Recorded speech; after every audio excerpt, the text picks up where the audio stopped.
मैं कर लेता। प्रणाम सभी को। एक सेशन चल रहा था, थोड़ा लेट हो गए। गायत्री महामंत्र करते। शरीर को स्थिर कर लीजिए, दोनों हाथ गोद में। ओम भूर्भुवः स्वः तत्सवितुर्वरेण्यं भर्गो देवस्य धीमहि धियो यो नः प्रचोदयात्।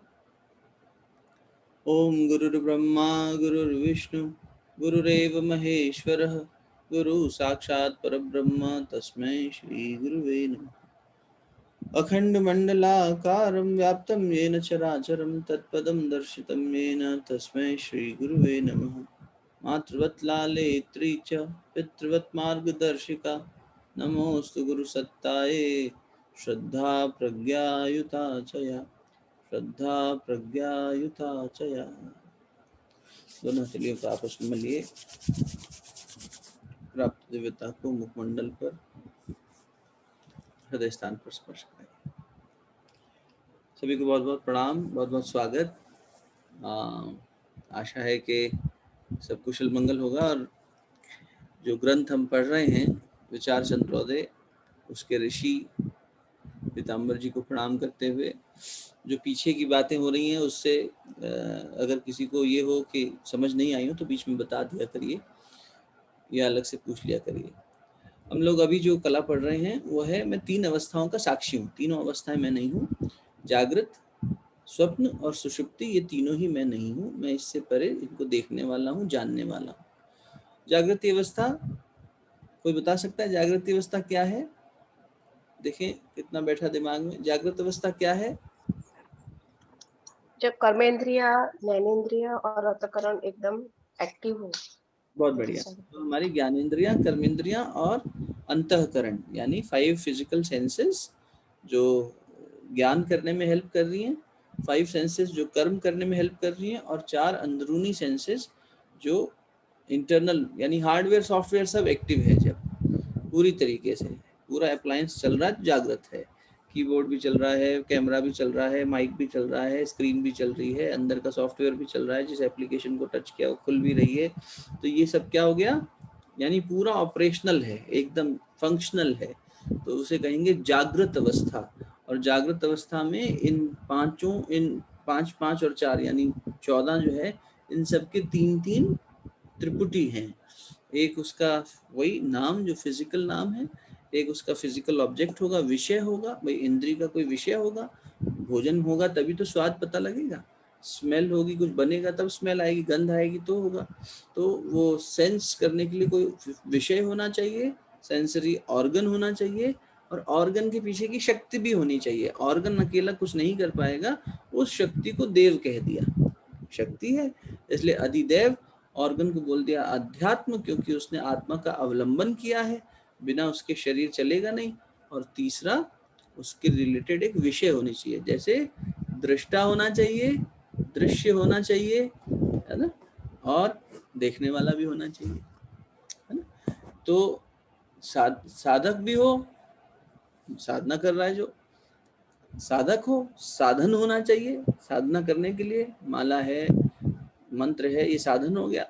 और साध्य भी होना चाहिए, जिसको साध रहे हैं, उपासक, उपासना, उपास्य, तीनों चीजें होनी चाहिए ना। तो उपासक अध्यात्म हो गया, मतलब ये फिजिकल, उपासना विषय हो गई, उपास्य उसका देव हो गया, किसी से तो जुड़ेंगे। तो इसी प्रकार ये त्रिपुटी कहलाई। ये त्रिपुटी जब एक्टिव है, 14 लेवल्स पर एक्टिव है, यानी 42 इसके डायमेंशंस हो गए। तो इस एक्टिविटी को, इस एक्टिव स्टेट को जागृत अवस्था कह दिया।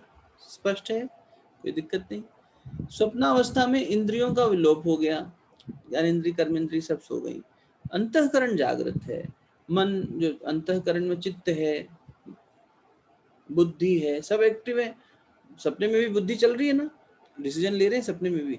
शेर आया, हम भाग गए, तो ये बुद्धि ने एक्शन लिया, डिसीजन लिया भागने का। निश्चयात्मक निश्चय करना बुद्धि का काम है। मन का काम क्या है? संकल्प करना, विकल्प करना। तो वो कुछ भी जो सपने में भी संकल्प विकल्प चल रहा है।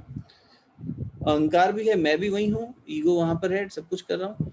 तो मन बुद्धि चित्त अहंकार सब मिलके अंतःकरण जो है वो सपने में भी एक्टिव है। तो सपने वाली अवस्था में क्या हुआ, 14 जो थे उनमें से 10 शांत हो गए, तो 10 की त्रिपुटी भी शांत हो गई।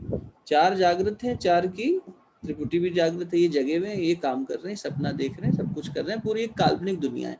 और सपने की डेफिनेशन क्या थी कि कल्पना कैसे पैदा हुई, तो बोले कल्पना ऐसा नहीं कि बैठ के इमेजिन कर रहे हैं कि आने वाला संसार ऐसा होगा। जैसे किसी ने इमेजिन किया कि साइकिल बना दें, किसी ने इमेजिन किया कि हवा में उड़े, तो करते करते हवाई जहाज बन गया। ये वैसा कल्पना नहीं है कि क्रिएटिव थिंकिंग के बेसिस पे हो। ये हमने जो दिन भर में जागृत अवस्था में आदान प्रदान किया, विषयों का भोग किया, अनुभव किए, न केवल आज के दिन में बल्कि पीछे भी, उन सब ने हमारे ऊपर एक इम्प्रिंट बनाया, हमारे चित्त में उसकी मेमोरी सेव होती गई, एल्बम सेव होती गई, और वो फोटोज जो सेव होती गई उसके बेसिस पर एक संस्कार जो बने, उसके बेसिस पर एक काल्पनिक जगत क्रिएट हो गया सपने में। अब ये अलग अलग किस्म की चीजें मिक्स होके भी दिखती हैं कई बार, है ना। ऐसा नहीं है कि हमने आज जो अनुभव किया वो हूबहू दिखे। और बहुत से सपने आते हैं लेकिन थोड़े से हमें कभी कभार याद रह जाता है, कुछ धुंधला धुंधला सा। तो ये वेग है, ये स्पष्ट नहीं है, अस्पष्ट है।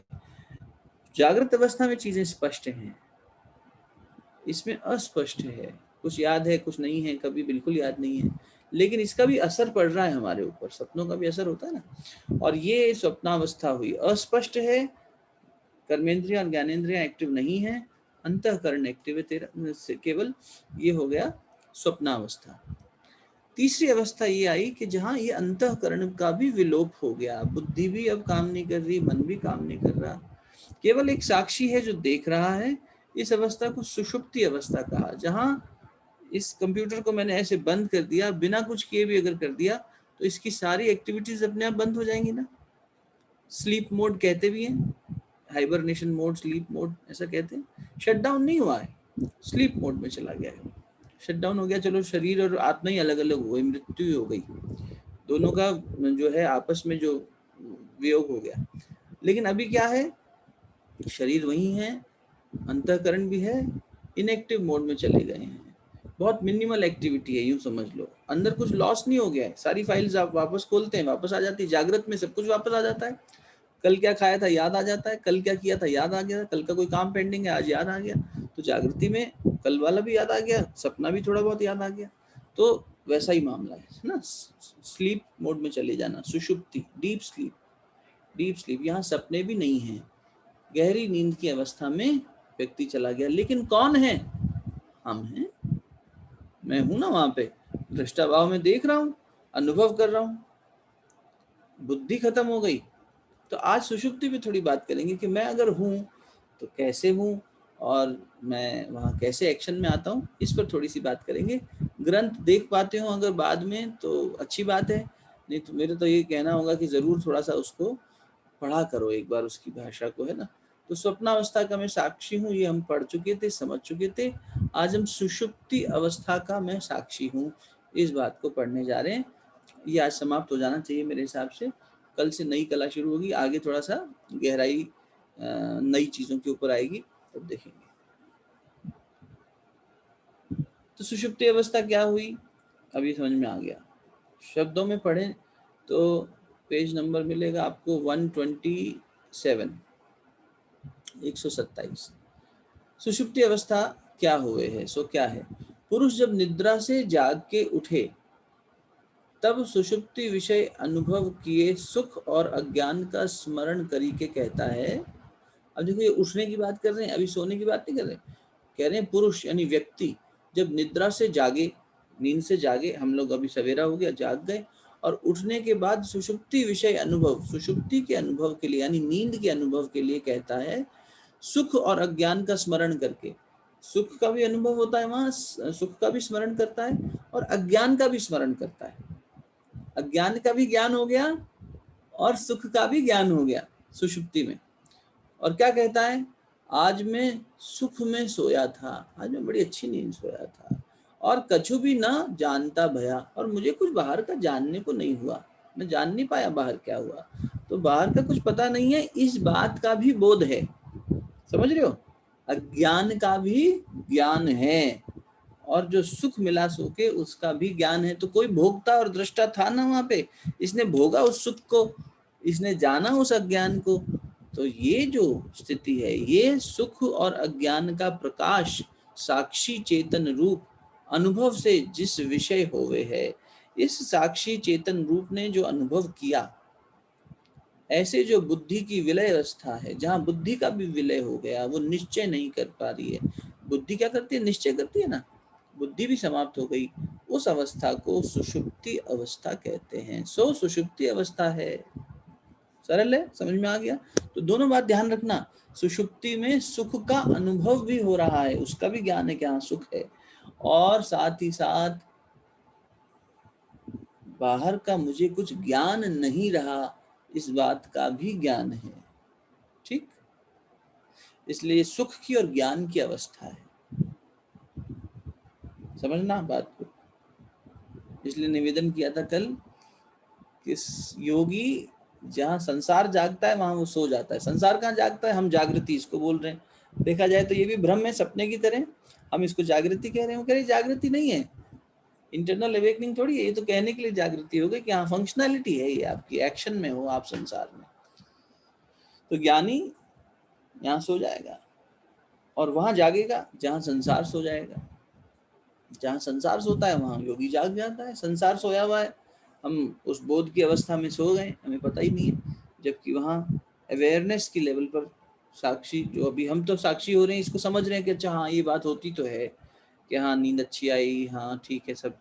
लेकिन अब जब समझ रहे हैं तो ये हमारे हाथ में नहीं है ना, वो वहाँ कंट्रोल ले आता है। इसलिए वो योगी है, स्वामी है, मास्टर है। स्वामी मैंने मास्टर। तो उसने वहाँ मास्टरी कर ली, तो वहाँ जाग गया, प्रयास करके, प्रयोग करके, साधना करके पहुंच गया वहां तक।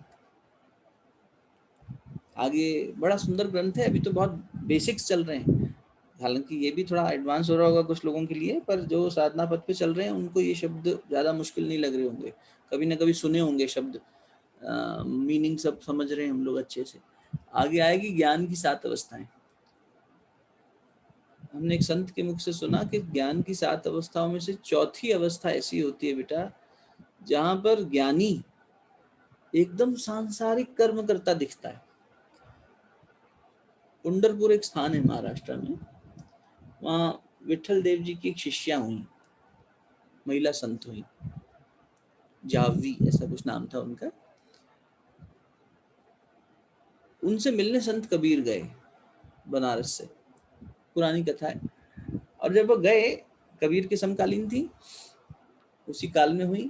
तो जब गए तो उन्होंने गांव वालों से पूछा, अरे वो संत जाह्नवी कहाँ है, संत जाह्नवी कहाँ है? बोले यहाँ तो कोई संत नहीं रहता, छोटा सा गांव है हमारा, हम सबको जानते हैं, छोटी सी कम्युनिटी कस्बा है, हम नहीं जानते इस नाम से किसी को। उन्हें बड़ा ताज्जुब हुआ। वो गोबर के उपले बनाया करती थी, गांव के बाहर गोबर के उपले सुखाए जाते थे। तो किसी एक बुजुर्गवार को ये लगा कि ये शायद जाह्नवी की बात कर रहे हैं, उसी से नाम मिलता जुलता है। बोले हाँ उसकी बात कर रहे हो तो वो बाहर गोबर के उपले बनाती मिल जाएगी। तो ये गए, संत कबीर ने देखा। कबीर उस समय उनको अंतः प्रेरणा हुई इस बात की कि मुझे मिलना चाहिए उनसे जाके। तो बिना किसी परिचय के चले गए थे। वहां पहुंचे जहां पर एक स्थान था जहां महिलाएं गोबर के उपले बना रही थी। तो देखा 2 महिलाएं बहुत तेज तेज झगड़ा कर रही हैं। तो उनसे पूछा कि भाई यहाँ मैं किसी संत से मिलने आया हूँ, एक महिला है, ऐसा ऐसा नाम है। तो उसने कहा वो जो 2 लड़ रही है ना, उसमें एक लाल साड़ी वाली है और एक दूसरी वाली है। दूसरी वाली जो है वो, हाँ झगड़ा कर रही है। सांसारिक व्यवहार जैसा होता है, मतलब एक एक पैसे के लिए बार्गेन करेगा वो व्यक्ति, जैसे सांसारिक व्यक्ति करता है ना, ऐसा लगेगा पैसे का मोह है, सब कुछ है। ज्ञानी है चौथे स्तर का, 7 श्रेणियां हैं ज्ञानियों की। चौथे स्तर का ज्ञानी संसार में रहते हुए पूरा व्यवहार करता दिखेगा। क्यों? वो संसार में रहते हुए संसार में ये प्रकट नहीं करता कभी। ज्ञानी, सच्चा ज्ञानी कभी प्रकट नहीं करेगा कि उस पर बस ज्ञान है, बहुत सहज होगा वो। देखो, विद्या ददाति विनयम, विद्या यदि सच्ची आई, विद्या में ज्ञान, अगर सच्चा ज्ञान जीवन में आया तो वो आपको विनय देगा, विनम्रता देगा, अहंकार नहीं देगा, शिक्षा अहंकार दे देगी, हमने इतना पैसा कमा लिया, देखो इतनी कम उम्र में, हमने इतनी नाम कमा लिया इतनी कम उम्र में। ये शिक्षा है, बेकार की बात है, जीविकोपार्जन की बात है।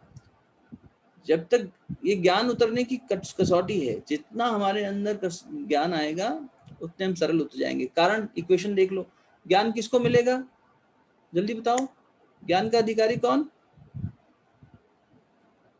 ज्ञान का लाभ किसको मिलता है? गीता जी में भगवान कृष्ण का है, ज्ञान जीवन कब आएगा, मिनिमम क्या चाहिए? जिज्ञासु भैया, जो जिज्ञासु है।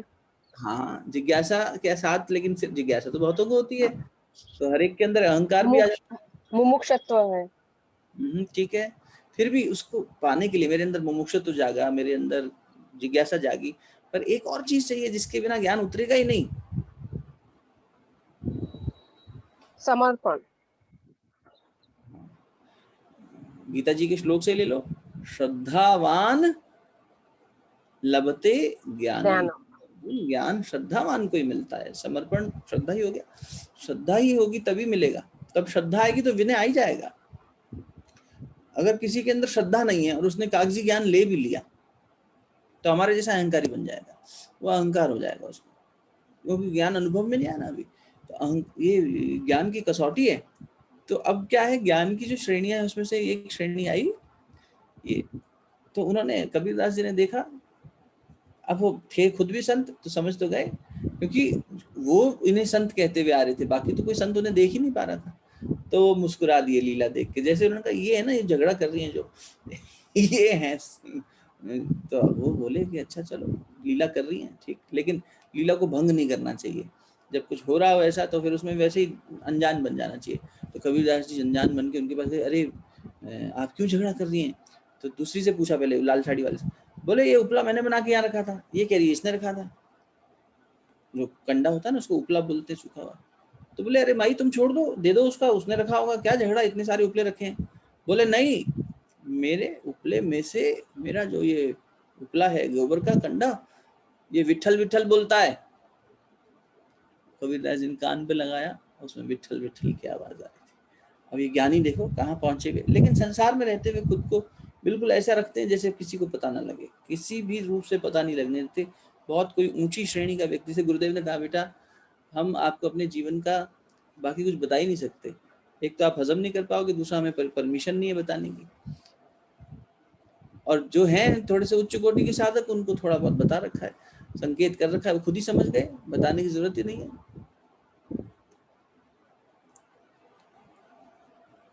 ये उसमें भी आता है, ये इस एग्जाम्पल से एक सीख और ले सकते हो, एक लेसन और ले सकते हो, other than what we discussed. जो 4 प्रकार की वाणी की अपन बात कर रहे थे, परा, पश्यंती, मध्यमा और वैखुरी, 4 तरह की वाणी है ना, क्योंकि वो भी फिर आएगी। आपने देखा था कि जो जागृत अवस्था है उसकी वाणी कौन सी है, जागृत अवस्था की वाणी कोई और बताओ, अल्पा दीदी अब आप मत बताना, देखें किसी और को क्या समझ में आया। पर जागृत अवस्था की वाणी कौन सी है भैया? बैखरी वाणी है क्या? हाँ वैखुरी तो बोल रहे हैं। परा is something which is the most subtlest, जो उपले में से विठल विठल आवाज आ रही थी ना, वो परावाणी थी। परावाणी यूं जैसे अर्जुन के लिए कहा जाता है, अर्जुन का रोम रोम कृष्ण पुकारता था। जब आपके रोम रोम से आपका मंत्र गुंजायमान होने लग जाए, आपका इष्ट प्रकट होने लग जाए, आपका गुरु प्रकट होने लग जाए, ये परावाणी प्रकट होना। फिर उसके बाद आपके द्वारा स्पर्श की हुई फिजिकल ऑब्जेक्ट में भी वो चेतना प्रवेश कर जाती है।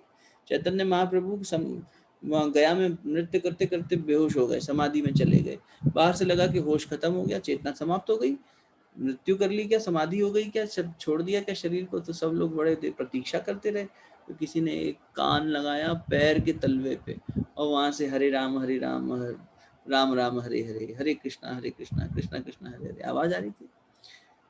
जब शरीर का रोम रोम में से, तो ये परावाणी हो गई।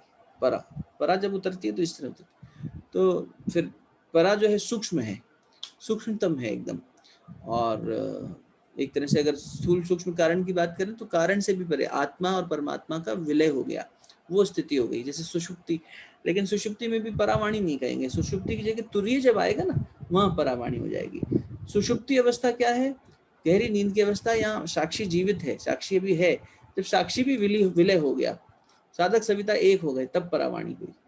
और उससे पहले फिर पश्यन्ति, पश्यन्ति यहाँ आ जाएगी, ये कारण शरीर की वाणी है। पश्यन्ति कहाँ पर? सुषुप्ति में। स्वप्न में क्या आएगी? मध्यमा। और जागृत अवस्था में अभी हम बोल रहे हैं वैखुरी वाणी जो प्रकट हो रही है। मध्यमा में थोड़ा मध्यम बोलेंगे, फुसफुसाना, मन ही मन बोलना, ये मध्यमा हो गई। ठीक है, कहाँ थे हम लोग?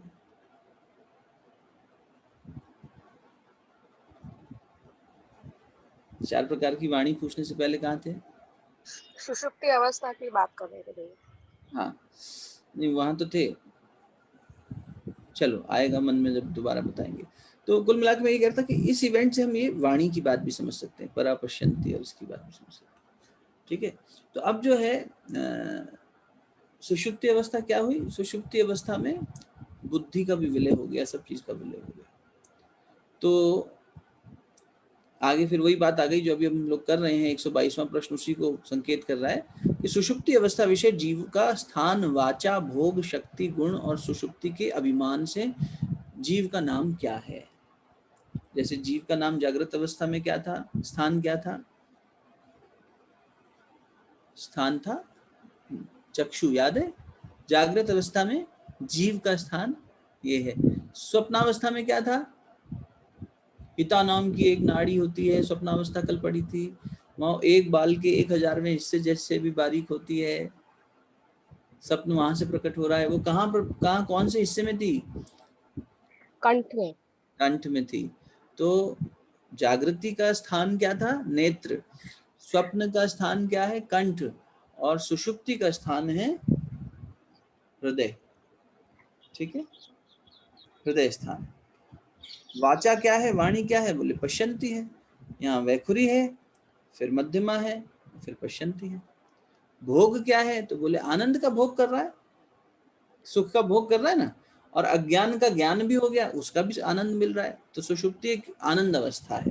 कारण शरीर, कारण शरीर आनंद अवस्था हो गई। स्थूल सूक्ष्म कारण, यद्यपि मैं तीनों ही नहीं हूं, लेकिन फिर भी वहां आनंद सबसे ज्यादा है। जागृति से, स्वप्न से ज्यादा आनंद सुषुप्ति में है, क्योंकि सारा प्रपंच समाप्त हो गया। अगला अध्याय, अगली कला जो है वो प्रपंचवाद पे है। और इसका द्रव्य क्या है? बोले शक्ति है। और ये तमोगुण है। तमोगुण इसलिए, तो तमोगुण सुन के नेगेटिव भाव मत लाना कि तमोगुण बुरा है, ये है। सारे गुण महत्वपूर्ण है। तो अब तमोगुण का महत्व अब समझ में आएगा। सब कुछ विलय हो गया ना, सिवाय साक्षी के कुछ भी नहीं बचा, दृष्टा के और कुछ भी नहीं बचा। महर्षि पतंजलि ने कहा, दीदी आप म्यूट नहीं हुए हो, म्यूट कर लो। अथ योगा अनुशासनम, पहली बात कही, मैं योगा का अनुशासन, योग नाम के अनुशासन की बात तुमसे कहता हूँ। क्या क्या अनुशासन है महाराज? ये क्या करते हैं, इससे क्या हो जाता है? परिभाषित करो। तो योग चित्त वृत्ति निरोध, 1/2, पहला ही अध्याय, प्रथम पाद, पतंजलि योग सूत्र। बढ़िया बढ़िया ग्रंथ है, पता नहीं कब जीवन में इतना समय बचेगा कि इन्हें पढ़ पाए।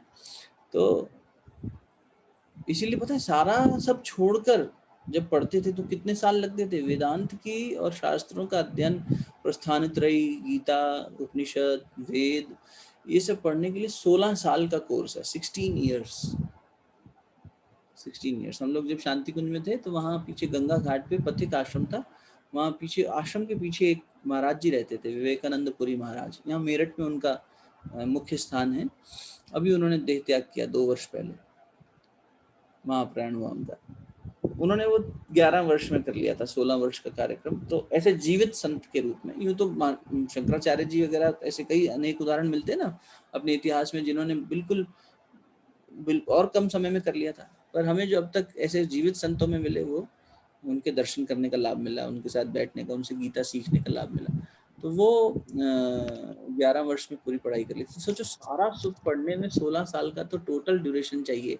और हम लोगों के पास तो मतलब घर का काम, ऑफिस, ये वो करते कराते कितना ज्यादा ये हो जाता है। छवि एक बार म्यूट ऑल कर दे यार, बार बार अनम्यूट हो रहे हैं गलती से।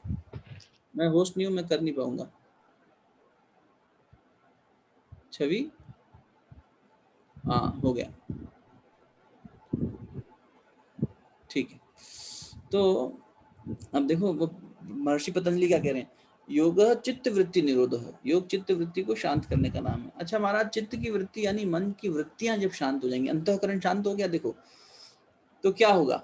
एक योगी ने अंतःकरण शांत किया अपनी साधना से, यहाँ अंतःकरण शांत हो गया है प्रकृति की साइकिल से, कि जागृति, स्वप्न और सुषुप्ति। सुषुप्ति में भी शांत हो गया है अंतःकरण, विलय हो गया ना, बुद्धि भी शांत हो गई, अंतःकरण सब शांत हो गया, इंद्रियां भी शांत हो गई। तो योग चित्त वृत्ति निरोध। तो फिर अगला प्रश्न ये उठता है महाराज, उसमें ऐसे प्रश्नावली नहीं है पर ऐसा उस तरह से करना चाहें तो उनका फिर होगा क्या, अवस्था क्या हो जाएगी जब चित्त की वृत्ति शांत हो जाएगी, तो क्या अवस्था होगी? तो हमारी अवस्था तो सुषुप्ति होगी। लेकिन साधक की, इसलिए कहा जहाँ संसार सोता है वहां योगी जागता है। योगी की अवस्था क्या होगी? तो उन्होंने कहा तदा दृष्टु स्वरूपे अवस्थानम, तब वो साधक, तब वो चेतना अपने वास्तविक स्वरूप में स्थित हो जाएगी। इसलिए योगी के केस में सुषुप्ति में तो ये तमोगुण हो गया, समझ रहे हो? सुषुप्ति में अभी जब अवस्था की बात करी तो क्या अवस्था आई? बोले सुषुप्ति में तमोगुण है, लेकिन यहाँ पर तमोगुण नहीं होगा, सतोगुण हो जाएगा, क्योंकि योगी जागृत अवस्था में आ गया ना। तो यहाँ संसार सोया, वहां योगी जाग गया। बात समझ में आ रही है? तो यहाँ इसलिए तमोगुण कहा गया है। वहां योगी के केस में क्या गया? तदा दृष्टे, अपने वास्तविक दृष्टा भाव में वो स्थित हो जाएगा। अंतिम बात ये कि सुषुप्ति के अभिमान को क्या कहेंगे, उसका क्या नाम है? तो अभिमान की दृष्टि से देखें तो प्राज्ञ नाम हो गया। लेकिन ये प्राज्ञ थोड़ी देर के लिए हुआ और सजगता में नहीं हुआ। ये नींद की अवस्था है, ध्यान की अवस्था नहीं है। गति तो एक जैसी है, लेकिन ध्यान की अवस्था में जब होता है तो वो प्रज्ञा जागृत हो गई। यहाँ पर वो स्थित प्रज्ञ हो गया, हम स्थित प्रज्ञ नहीं रह पाते, हम जैसे उठे वापस संसारिक हो गए। ये अंतर समझ में आ रहा है? आज फिर आगे की बात लेते हैं थोड़ी सी। सुषुप्ति अवस्था विषय दृष्टांत क्या है? 4 तरह के दृष्टांत दिए हैं, उन दृष्टांत से हम लोग सुषुप्ति अवस्था को समझने का प्रयास करते हैं, फिर इस कला की पूर्णाहुति हो जाएगी। अगली कला पे चलेंगे कल से। प्रथम दृष्टांत, जैसे कोई का भूषण कूप विषय गिरजिया होवे, तिसके निकासने को कोई तारु पुरुष कूप विषय गिरे। जैसे कोई भूषण, कोई का भूषण, जैसे किसी का भूषण, भूषण माने गहना, जैसे किसी का गहना कूप विषय यानी इसमें कुएं में, वेल में गिरिया होवे, गिर जाए, तिसके निकासन को, उसे निकालने को कोई तारु पुरुष, कोई तैरने वाला व्यक्ति जिसको तैरना आता हो, कूप विषय गिरे, वो कुएं में गिरे जाके निकाले। सो पुरुष भूषण मिले तिसको भी जानता है, वो व्यक्ति पानी के नीचे गया और वहां पर उसे आभूषण मिल गया, इस बात को भी जानता है, और नहीं मिला इस बात को भी जानता है। भाई नीचे जाएगा तो 2 पॉसिबिलिटी है, या तो आभूषण मिल गया या नहीं मिला। तो जो तैरने वाला व्यक्ति था, मान लो आप तैरना जानते थे, हमारा आभूषण गिर गया, आप कुएं में गए, पानी के नीचे तक गए, सांस रोकी आपने, आप ढूंढने लगे, मिला नहीं मिला, जो भी हुआ, तो वही बात कह रहे हैं, सो पुरुष भूषण मिले तिसको भी जानता है और भूषण ना मिले तिसको भी जानता है, दोनों बातों को जानता है। दूसरी बात क्या कह रहे हैं? परंतु कहने का साधन जो वाक इंद्री है, तिसके देवता अग्नि है। हमने देखा जब जागृत अवस्था की त्रिपुटी देखी थी, तो वाक इंद्री जो कर्मेंद्री है, वाक, ये तो देवता अग्नि है भाई, अग्नि से बोलेगा। उसका जल से विरोधाभास है। अब हम जल में हैं तो पानी के नीचे हम बोल ही नहीं सकते। समझ में आ रहा है ना? सरल भाषा है, थोड़ा सा कनेक्ट करोगे तो पकड़ में आ जाएगा, फिर उतर जाएगा अंदर। परंतु कहने का साधन जो वाक इंद्रिय है, जिसके देवता अग्नि के जल के साथ विरोध होने ते तिरोधान होवे है, इसलिए तिरोधान हो गया। तिरोधान मतलब विरोधाभास हो गया, तो अब वो एक्शन में नहीं आ सकता। तो अग्नि जहां है और पानी ज्यादा हो गया तो अग्नि बुझ जाएगी। याते कहता नहीं, इसलिए जो तारु पुरुष यानी तैरने वाला व्यक्ति अभी गया था नीचे कुएं में आभूषण ढूंढने, उसे मिला या नहीं मिला, हम बाहर से पूछ रहे भैया मिला या नहीं मिला, वो नहीं बता पाएगा, बोल ही नहीं सकता जल के नीचे। और तीसरी बात, अभी सुषुप्ति अवस्था का दृष्टांत दे रहे हैं, सिद्धांत अभी समझ में आएगा। दृष्टांत अच्छे से समझ में आ जाता है, सिद्धांत बैठ जाता है। दृष्टांत क्या है? कुएं के अंदर आभूषण गिरा, कोई ढूंढने गया, मिला या नहीं मिला वो बता नहीं सकता, क्योंकि उसको बोलने के लिए जो देवता है वो वहां शांत हो गया है। त्रिपुटी तभी एक्शन में आएगी जब तीनों चीजें होंगी, विषय भी होगा, देवता भी होगा और इंद्री भी होगी। अब यहाँ इंद्री भी है, विषय भी है, बताने को क्या बताना ये भी पता है कि मिला या नहीं मिला, लेकिन देवता शांत है तो नहीं बोल पाएंगे। ठीक, जब पुरुष जल से बाहर निकसे, जब ये जल से बाहर आएगा, तब कहने का साधन देवता सहित वाक इंद्रिय है, तब कहेगा वाक इंद्रिय देवता सहित। अब देवता सहित, वहां देवता नहीं था, ये बताने के लिए कह दिया देवता सही थी। याते आभूषण मिलिया अथवा ना मिलिया सो कहता है, तो बताता है कि मिला कि नहीं मिला, बाहर आके बताता है। ऐसे ही हम सपने नींद सुषुप्ति से बाहर आते हैं तो बताते हैं नींद अच्छी आई और क्या हुआ हमें पता नहीं। लेकिन नींद में, सुषुप्ति में जब थे, गहरी नींद में जब थे, तब बता देते, तब नहीं बता सकते थे क्योंकि वहां देवता नहीं था। अब सिद्धांत देख लो, बुक अगर साथ में होगी तो मजा आएगा पढ़ने में। 129 तैसे, अब वैसे ही, इसी प्रकार, अब सिद्धांत है ना, पहले दृष्टांत बता दिया कि जैसे ऐसा ऐसा होता है, तैसे उसी प्रकार सुषुप्ति अवस्था विषय, सुषुप्ति अवस्था के समय पे सुख और अज्ञान का साक्षी चेतन रूप सामान्य ज्ञान है। उसे ज्ञान हो रहा है कि यहाँ सुख है और यहाँ सब कुछ जो है, जो अज्ञान है उसका भी बोध हो रहा है। परंतु विशेष ज्ञान के साधन जो इंद्रियां हैं और अंतःकरण है उनका तो अभाव है। इंद्रियां तो जागृत अवस्था में थी, अंतःकरण भी जागृत अवस्था में था, स्वप्न में केवल अंतःकरण था। अब यहाँ ना तो अंतःकरण है ना इंद्रियां, तो बताए कैसे? अध्यात्म खत्म हो गया ना। विषय भी है, विषय को जानने वाला देवता भी है, लेकिन त्रिपुटी नहीं बन रही है, इसलिए बता नहीं पा रहा। याते हैं सुख और अज्ञान का विशेष ज्ञान होता नहीं। जब पुरुष जागता है तब विशेष ज्ञान के साधन इंद्रिय और अंतःकरण होवे हैं। याते सुषुप्ति विषय अनुभव किए, सुषुप्ति विषय में, सुषुप्ति के समय में अनुभव किए हुए सुख और अज्ञान का स्मृति रूप विशेष ज्ञान होवे। फिर स्मृति करके कहता है नींद अच्छी आई, अरे बाहर क्या हुआ इस काम में, कोई होश ही नहीं था, इतनी अच्छी नींद आई। बैठ गई बात, किसी को डाउट तो नहीं है? दृष्टांत समझ में आ गया? सुषुप्ति विषय समझने के लिए, सुषुप्ति क्या है इसको समझने के लिए है तो कोई डाउट बता दो, कोई जल्दी नहीं है, ऐसा नहीं है कि आज ही खत्म। हाँ, इसमें हम ऐसा कहते हैं कि सुषुप्ति में सब शांत है, तो स्मृति किसको हुई कि तो हम, यही तो बात है, आप वहां थे ना, साक्षी तो थे ही। साक्षी को हो, साक्षी को इतना तो पता ही लगा भाई, विटनेस को ये तो पता ही होगा कि क्या हुआ, मर्डर हुआ कि वहां भागदौड़ मची कि वायलेंस हुआ कि क्या, वो देख, संजय को स्मृति तो थी ना महाभारत में। क्या वो तो वहां नहीं थे, युद्ध देख रहे थे दूर से बैठकर, दिव्य दृष्टि दे दी थी भगवान ने कि चलो भाई, वेद व्यास जी ने दे दी, ये देख के बताता रहेगा। तो युद्ध भूमि पे नहीं थे, फिर भी देख रहे थे, दृष्टा देख रहा था। बर्बरीक से पूछा गया तुम बताओ सबसे अच्छा योद्धा कौन था? बोले सबसे अच्छा योद्धा मुझे तो सिर्फ कृष्ण दिखाई दे रहे थे, साक्षियों के मैं देख रहा था, तुम लोग थोड़ी थे, तुम्हें तो भ्रम है कि तुम लड़ रहे थे, मैं देख रहा था। तो वैसी बात है, ये साक्षी के पास अपनी वो विटनेस को इतना तो देख, इतनी स्मृति तो है ही उसके पास, तो वो स्मृति रिकलेक्ट करके बताता है कि अच्छा था, नहीं था, जो भी था।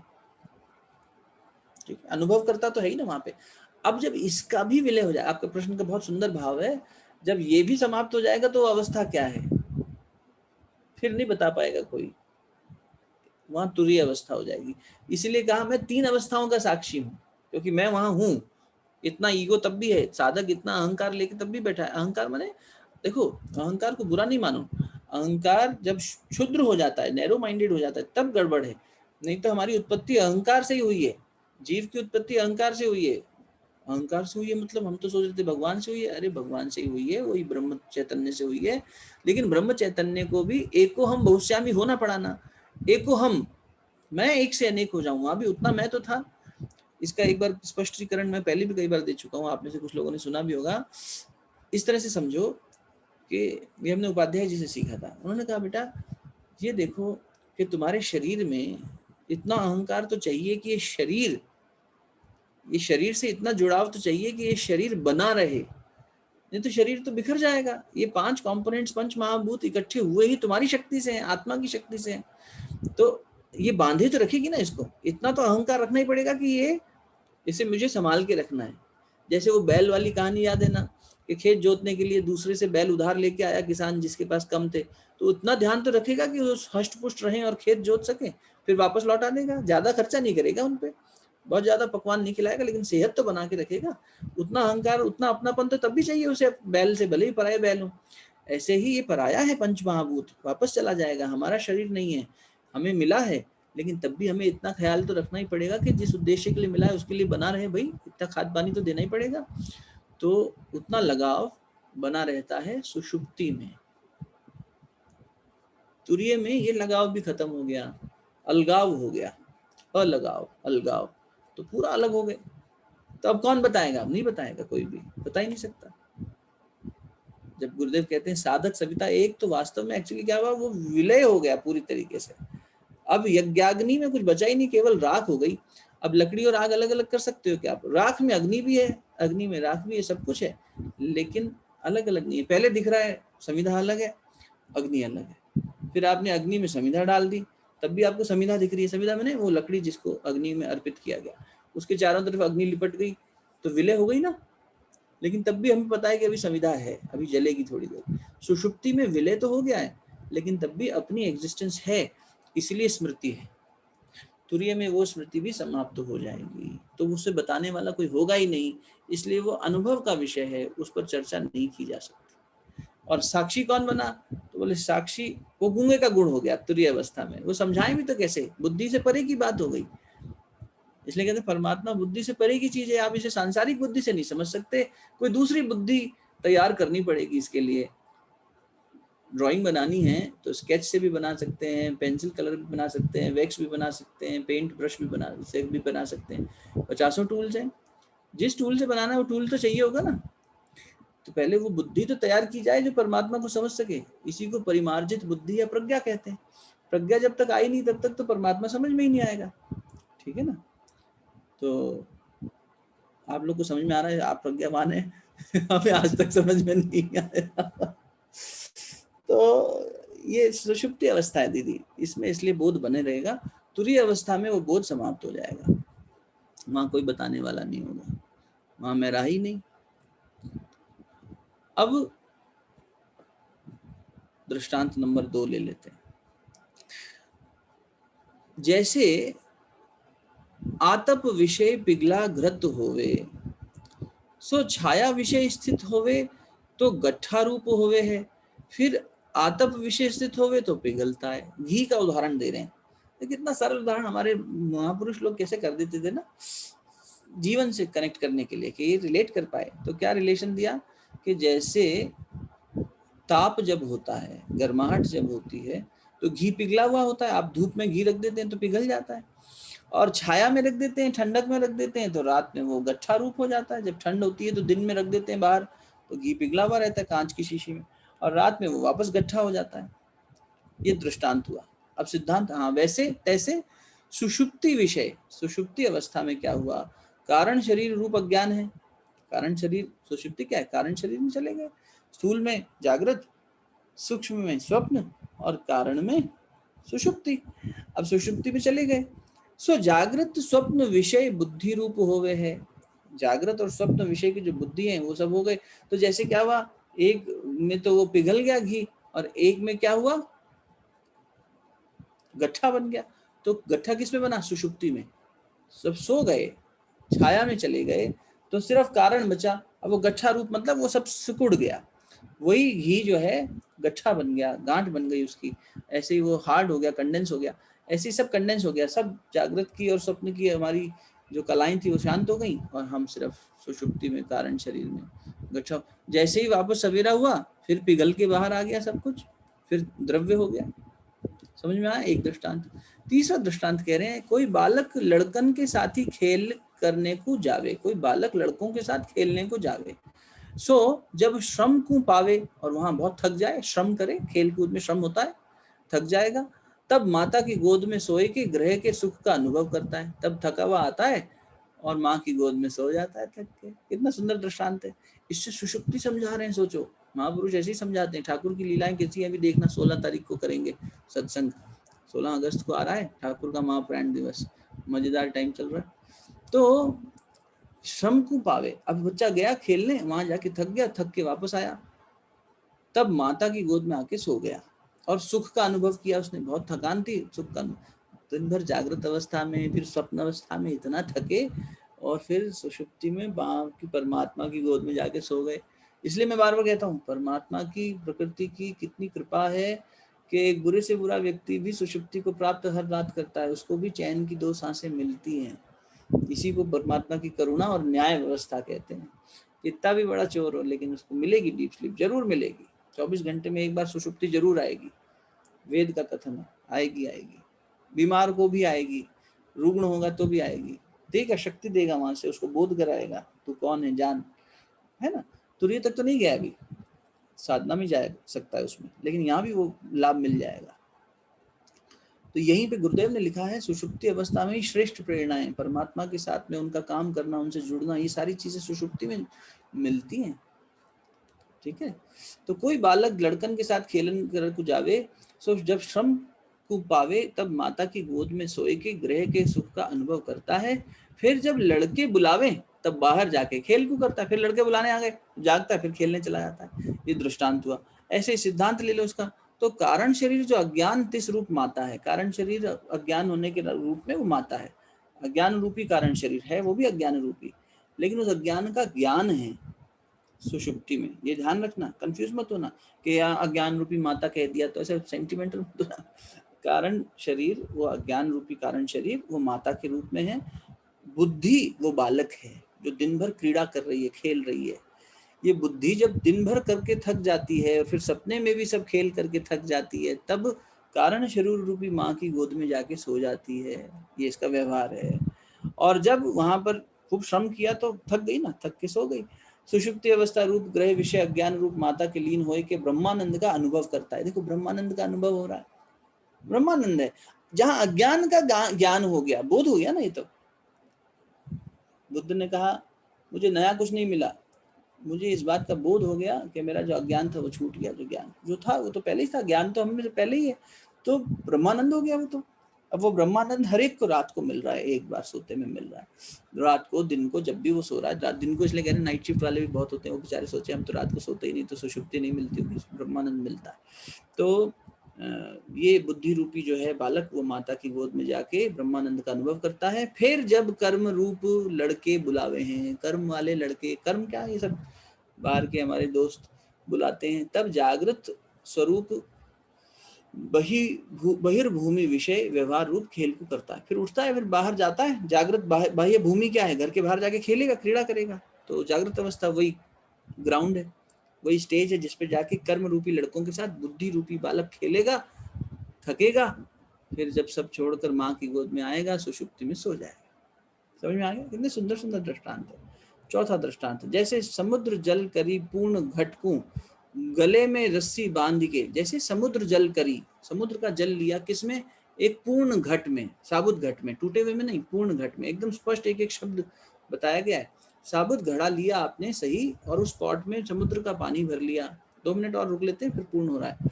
गले में रस्सी बांध दी उसके, मटके पे कुएं में जैसे रख डालते हैं, वैसे हम समुद्र में से लिए और समुद्र में ही डाल दिया। एक घट में पानी लिया समुद्र से ही और समुद्र में ही डाल दिया रस्सी बांध के, तो सीधा रहेगा ना। तो अगर आप वैसे देखें तो क्या होगा, फिजिक्स की दृष्टि से अंदर का पानी और बाहर का पानी सेम है, लेकिन तब भी अंदर का पानी अंदर ही बना रहेगा, बाहर निकल ही नहीं पा रहा है, क्योंकि घट पूर्ण है। समुद्र जल करी पूर्ण घट को गले में रस्सी बांध के समुद्र विषय लीन करें, उसमें डुबो दें, तब घट विषय स्थित जल समुद्र के जल से एकता को पावता है, दोनों में एकता है। तो भी घट रूप उपाधिकारी भिन्न न्याय है, ये अलग है, तो भी अलग है, क्योंकि ये घट के अंदर का पानी है, वो समुद्र का पानी है। इसीलिए यहाँ पर भी हम परमात्मा स्वरूप नहीं हो गए, ब्रह्मानंद का आनंद तो ले रहे हैं तो उसी में, बाहर की दुनिया से चले गए, समाप्त हो गया, लेकिन फिर भी अंदर हमारे बीच में अभी ये अहंकार का घट है। अल्पा दीदी समझ में आ गया ना, वो वाली बात जो अपन कर रहे थे। तो ये घट अभी भी है, और बाहर का अलग है, महाकाश और घटाकाश अलग अलग है। बाहर का जल अलग है, अंदर का जल वही होते हुए, सेम होते हुए, उसके ऊपर आवरण अभी भी है। पर ये इतना नजदीक जागृति में भी नहीं मिलेगी, इतनी नजदीकी स्वप्न में भी नहीं मिलेगी। इतनी नजदीकी तो उस ब्रह्मानंद की, इतनी नजदीकी, इतना सामिप्य कब मिलेगा, जब सुषुप्ति में होंगे तब। तो पूरा कर लेते हैं। तो भी घट रूप उपाधिकारी भिन्न की न्याय है। फिर जब रस्सी को खींचिए तब भेद को पावता है, फिर बाहर आता है तो भेद हो जाता है, अब घड़ा बाहर आ गया। परंतु जल सहित घट और समुद्र का आधार जो आकाश तो भिन्न होता नहीं, किंतु 3 काल विषय एक रस है। सिद्धांत क्या हुआ, तैसे वैसे ही अज्ञान रूप समुद्र जल करी पूर्ण सो लिंग देह रूप घट है। ये लिंग देह रूप घट है, ये हमारा शरीर जो है ये घट है। अज्ञान रूप समुद्र जो है इसके अंदर ये डूब लेके आया, उससे लेके आया। सो अदृष्ट रूप रस्सी से, अब ये रस्सी बांधा हुआ है, अदृश्य रस्सी है, इससे बांधा हुआ सुषुप्ति काल विषय जाता है और तिसके अवान्तर भेद रूपी मरण मूर्छा और प्रलय काल विषय समष्टि अज्ञान रूप ईश्वर की उपाधि माया विषय लीन हो गए। मतलब उसको थोड़ा एक्सप्लेन उन शब्दों में किया है कि समष्टि जो है अज्ञान वो समाप्त हो गया, फिर उसके बाद समाप्त हो गया मतलब उसका बोध हो गया कि ये अज्ञान था, और उसके बाद माया विषय लीन हो गए। तब सो व्यष्टि ज्ञान रूप जीव की उपाधि अविद्या समष्टि अज्ञान के एकता को पावे है। तो व्यष्टि और समष्टि ये जो दो अलग अलग थे पहले, अब एक रूप हो रहे हैं, लेकिन तब भी वहाँ इंडिविजुअलिटी बनी हुई है। अभी व्यष्टि अभी भी बना हुआ है, घट का जल अभी भी अलग बना हुआ है, समुद्र का जल अलग है। तो व्यष्टि और समष्टि अभी भी अलग अलग है, लेकिन इसका बोध हो रहा है उस बात का कि ये अलग है, ये अलग है। तदा दुष्टे स्वरूप अवस्थानम। तो भी लिंग शरीर के संस्कार रूप उपाधिकारी भिन्न का न्याय है। लिंग रूप है क्योंकि शरीर है, अभी देह है, स्थूल शरीर है, तो इसलिए अभी भी घट होने के नाते अलग अलग है।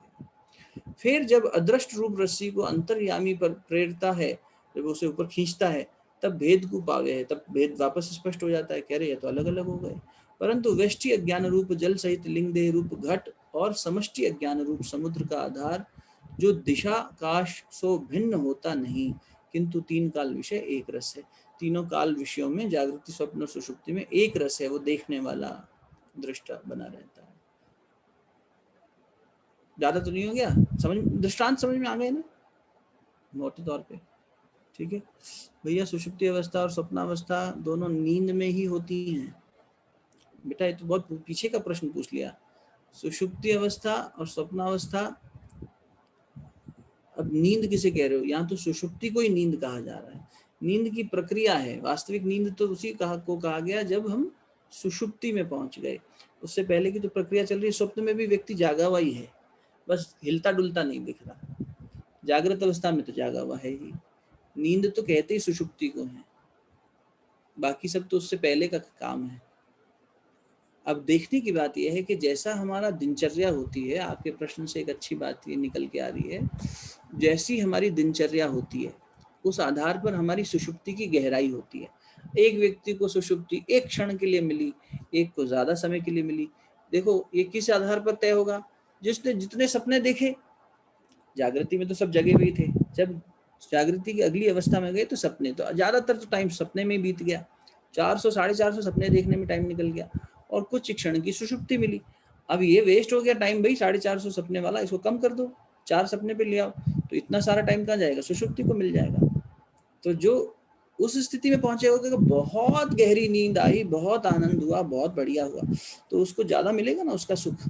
तो नींद तो देखा जाए तो उसी क्षण के लिए आती है जब सुषुप्ति में गए। इसलिए हमारी दिनचर्या, हमारा विचार, हमारा आहार बहुत महत्वपूर्ण है। जब आप उपवास करते हो, साधना करते हो, मन की मलिनता साफ करते हो, तो जो सतोगुणी जो प्रकाश है वो जागृत होने लगता है। इसका मतलब सुषुप्ति की अवस्था बढ़ जाती है, तो वहाँ उस विषय, उस ब्रह्मानंद का हम ज्यादा आनंद ले पाते हैं। नहीं तो विषयानंद ही चल रहा है, स्वप्न में भी विषयानंद चल रहा है, कोई ना कोई विषय का भोग कर रही है ना अंदर से, काल्पनिक बुद्धि और ये सब। तो वो अपनी इंद्रियां नहीं है, बट तब भी सब कुछ भोग तो हो ही रहा है, विषय भोग। तो विषयानंद से पीछे छूटता है, तब जाके नींद आती है। वास्तविक नींद तो सुषुप्ति ही है, बाकी सब तो प्रक्रिया है उसकी। ठीक है, अंतिम बात ले लेते हैं, वो समापन ही है। वो आप जानते हैं क्या है कि भाई मैं इससे क्या स्थापित हुआ, क्या सिद्ध हुआ, सुषुप्ति कहने से क्या सिद्ध हुआ? बोले सुषुप्ति अवस्था होवे तिसको भी मैं जानता हूँ, और जागृत अवस्था विषय ये ना होवे इसका भी मैं, इसके अभाव का भी मैं अनुभव करता हूँ। सुषुप्ति के सुख का भी अनुभव करता हूँ, और ये अज्ञान का भी मैं अनुभव करता हूँ। याते यह सुषुप्ति अवस्था में नहीं और मेरा नहीं, ये कारण शरीर का है, मेरा नहीं है। ये कारण देह की है, मैं इसका जानने हारा साक्षी, घट साक्षी न्यायी, इसते न्यारा हूँ। इस रीति से सुषुप्ति अवस्था का मैं साक्षी हूँ। इति विचार चंद्रोदय अवस्था त्रय साक्षी वर्णनान नामिका पंच कला समाप्त, पांचवी कला समाप्त हुई। ये तीनों अवस्थाओं का मैं साक्षी हूँ। इससे पहले 5 कोशों का मैं साक्षी हूँ, और उससे पहले पढ़ा था 3 शरीरों का मैं साक्षी हूँ। समझ में आशा करता हूँ आ रहा होगा।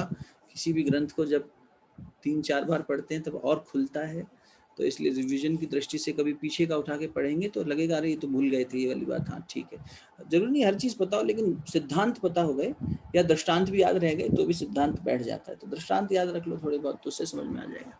कोई प्रश्न अगर हो तो कल ले लेंगे अब, क्योंकि अभी 7 बजे फिर एक क्लास है, और आप लोग का भी आगे दिनचर्या आज लंबा भी चल गया अपना, तो अब शांति पाठ करते हैं। इस तक पढ़े हुए किसी भी बात से लेकर कोई प्रश्न हो, संशय हो तो क्लियर कर लेना, क्योंकि अगले कला में गहराई और बढ़ जाएगी, कुछ नई चीजें आएंगी, नहीं जानेंगे। ठीक, मतलब ये सारे विषय कहीं ना कहीं सुने होंगे किसी न किसी साधक ने जरूर, कि हाँ जागृति होती है, स्वप्न होता है, सुषुप्ति होती है। अब थोड़े नए विषय निकल के भी आएंगे, तो थोड़ा वहाँ सजगता हमें बढ़ानी पड़ेगी। ठीक है, कल से शुरू करेंगे छठी कला। शांति पाठ। ओम देव शांति अंतरिक्ष गं शांति पृथ्वी शांतिरापः शांतिरौषधयः शांति वनस्पतयः शांतिर्विश्वे देवाः शांतिर्ब्रह्म शांति सर्वगं शांति शांतिरेव शांति सामा शांतिरेधि। ओम शांति शांति शांति सर्वारिष्ट सुशांतिर्भवतु। दोनों हथेलियों को आपस में मलिए। प्राप्त हुई दिव्यता को मुखमंडल पर, हृदय स्थान पर स्पर्श करेंगे। Thank you so very much, बहुत बहुत प्रणाम। कल मिलते हैं।